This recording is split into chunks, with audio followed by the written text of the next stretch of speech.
What's up, everybody? It's the Red Line Radio. We are talking about Hajrudin today. We think he's like Yo, Hercules. We think there are 12 feats that he's done, just like the 12 labors of Hercules. We're going to talk about it. We want you guys to tell us your thoughts on Hajrudin, some of these feats, if you would exchange any of these for any other ones, or how we did on our list. Again, that's Kev. I'm mhm. Corey. We talk about One Piece a lot.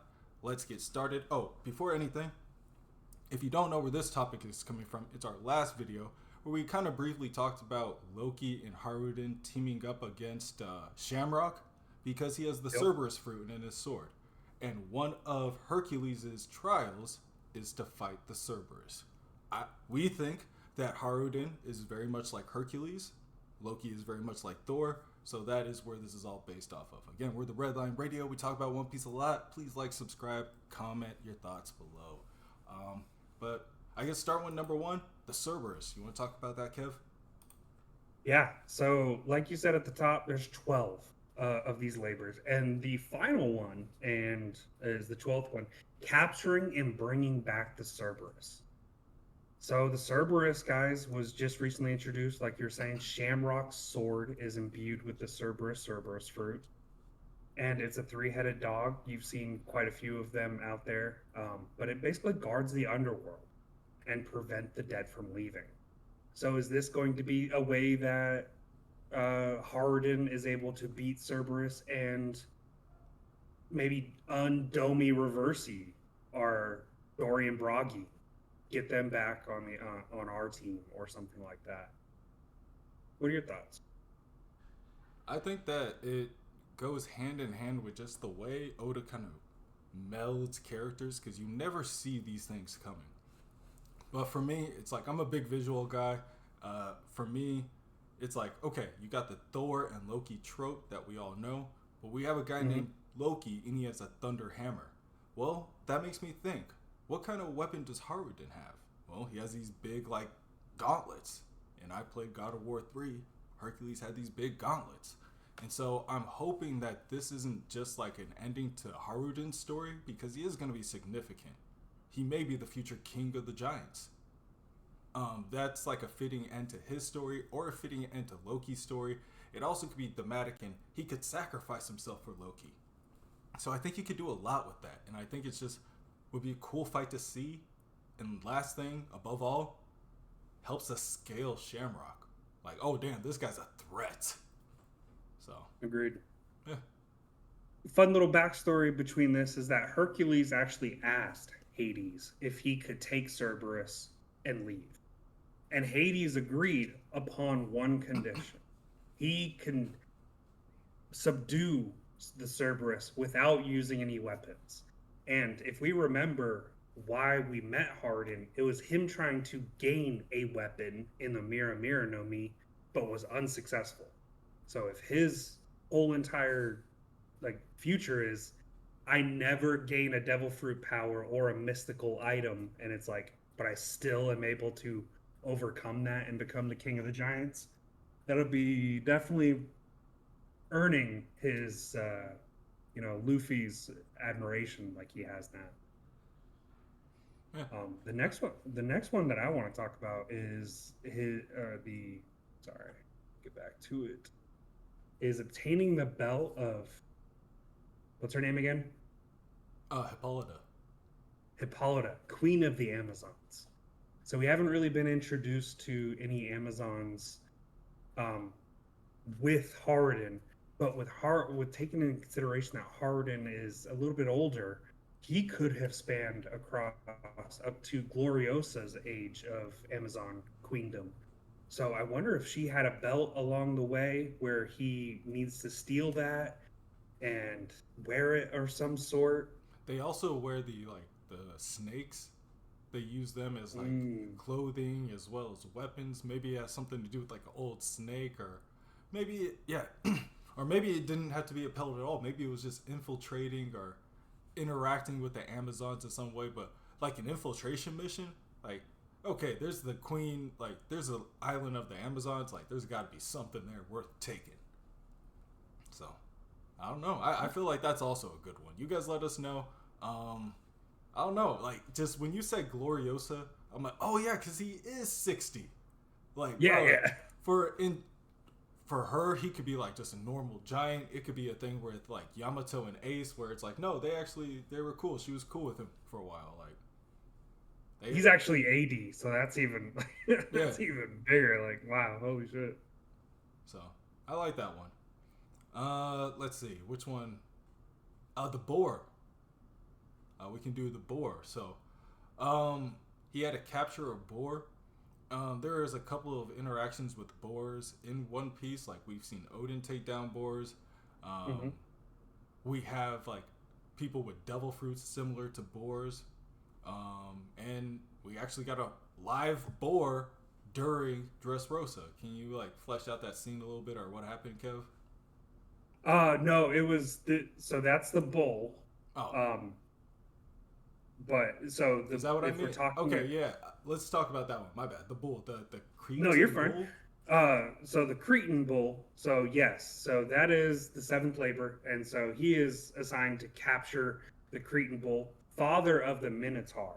So this is actually like a very big bull in Greek mythology or whatever. But in ours, this is how we meet Hardin. In Dressrosa, you see him like beating the ever living shit out of the fighting bull from Dressrosa, which is the biggest mistake Hardin could have done because this bull has already befriended Luffy, and that's just never going to end well for you. And this is where the iconic one shot happens, where he just gets leveled by his future king of the pirates. So you could take it a more literal sense that we've seen him accomplish the seventh feat already, and we saw it when we first met him. So the other six could have come before. I also like the idea that we know a bull, and it's not this bull; it's Green Bull. What if toward the end game, before he faces off against Shamrock, he does need to face off against an admiral? And I do like the idea of Green Bull being that admiral. Just anybody fighting two giants. Like I would like it if like Green Bull versus the new giant warrior pirates.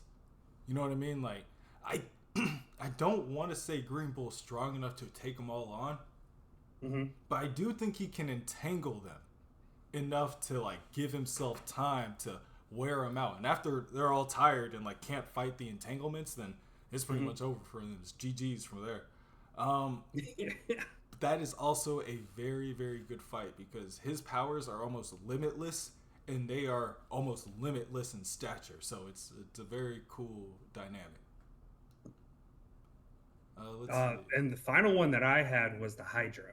So, which is the second feat, which we don't really know. I don't really have a bar for the nine-headed Lernaean Hydra, but we have seen a Hydra before here in One Piece.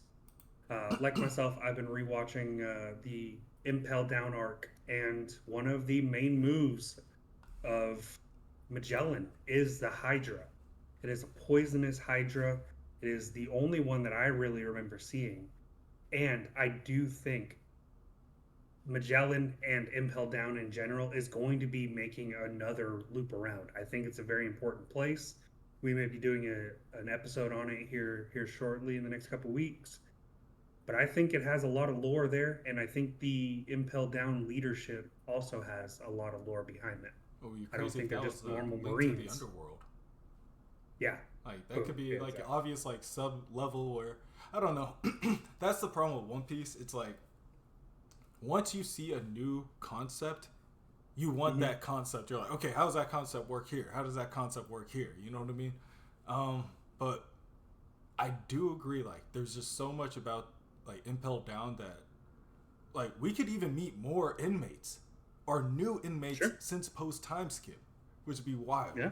Um, oh, another And the one. last point about the Hydra is that its blood is actually poisonous. So it's like it's pretty damn close. It's So there. I'll I think take all the that, or ingredients are maybe there. one of the Gorosei where it's like they're that might have just been Saturn that oozed the poison, but I'm willing to think Yeah. that the other ones are kind of painful to touch. You know what I mean? They probably like burn your skin and shit like that if you like touch them. Here's another one.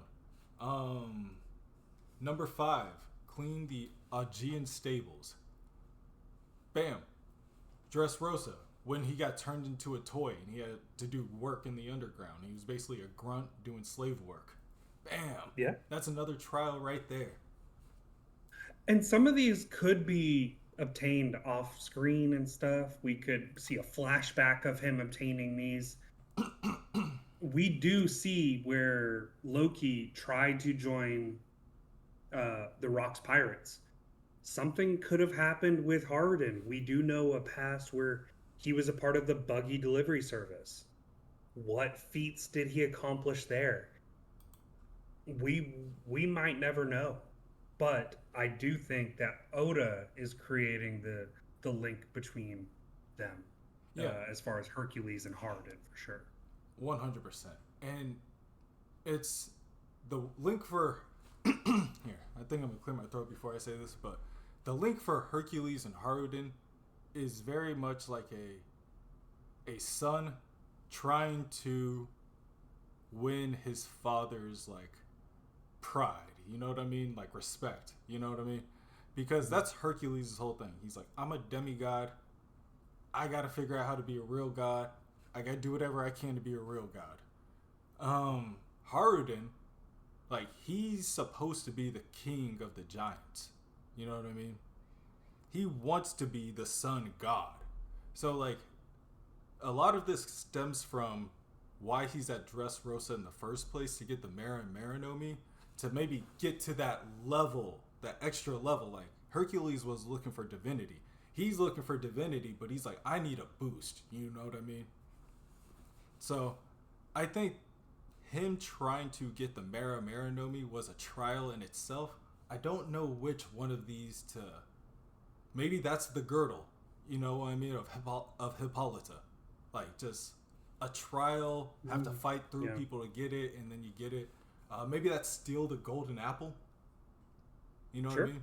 Actually, I like that better. That's steal the golden apple. Steal the golden apple was getting the Mara Marinomi. And he also, I mean, Oda likes to mix too. So he could be a little bit of Hercules, a little bit of something else. So we could see the 12 trials for Hercules, but then let's say he tries to steal the flame of the gods, which is more like the Prometheus flame, and then he's, instead of that, he's Prometheus as well. I don't know where we'll go with that as well. After completing the 12 labors, I do find it interesting that after he completes them, they go on a quest for the Golden Fleece. I do wonder if we'll ever see something like that. Yeah, after this is all said and done, he's like, this is my new dream. You know what I mean? I wonder if we are going to end with him being king of the pirates. I do think at this point, I think, what are we on, chapter 1152, 53 or something like that? Something like that. At this point, we're more pro Loki. You know what I mean? We're pro Loki becoming king, pro Loki living. I'm okay with Hajrudin sacrificing himself to save his brother. You know what I mean? Anything short of that, I'm like, you wasted Hajrudin. So I do want to see Hajrudin do some stuff. I do expect him to have some kind of conflict with his brother. I just don't know where that's going to end. I would like to hear your guys' thoughts in the comments where you think this Hajrudin Loki story is going to end. Is it going to be the Cerberus? Is that the end game for them? Is there a different end game for them? That's the kind of stuff we want to hear from you. Yeah. But until next time, we'll catch y'all later. Peace. Sorry, I thought you were just going to keep rolling on the closeout. My